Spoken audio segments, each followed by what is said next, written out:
This is my project on diphtheria. Diphtheria is caused by the bacterium Corynebacterium diphtheria.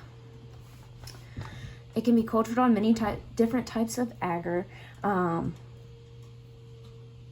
it can be isolated by taking a swab in the back of the throat or tonsils and being cultured on one of those agars. Diphtheria is found in many tropical countries, such as Asia, South Pacific, some other ones, and it can affect any age group.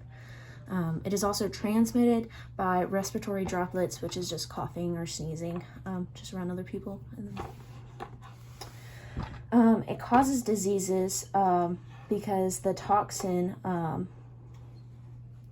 gains entry to the cell and the cytoplasm and starts inhibiting protein synthesis. Signs and symptoms for the first type of diphtheria is a thick gray coating in the back of the throat and tonsils. They would also have sore throat and be very hoarse, have swollen glands and difficulty breathing or nasal congestion. There's also a second type of diphtheria which affects the skin, so there'll be pain, redness, swelling on the area of skin that is affected. Doctors diagnose this by being able to grow the bacterium in a lab culture from a throat swab. If it's the second type, they can take a tissue sample, and if doctors suspect that you do have diphtheria, they will start treatment immediately. The treatment, we have different types. Antibiotics include penicillin and erythromycin. They just kill the bacteria, clears infection, and lessens the time that a person is contagious if they have diphtheria. The second type is antitoxins. It's a medication that counteracts the diphtheria toxin.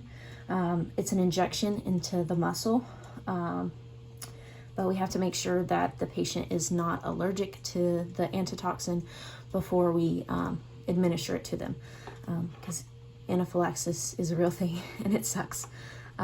So they'll just do little tests on the top layer of skin. If it gets so bad that you need to be hospitalized, patients are isolated to the ICU because diphtheria can spread so easily.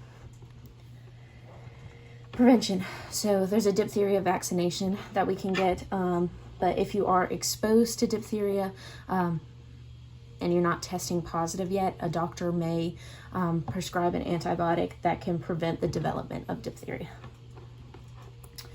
And that's my information on diphtheria. Thank you for listening.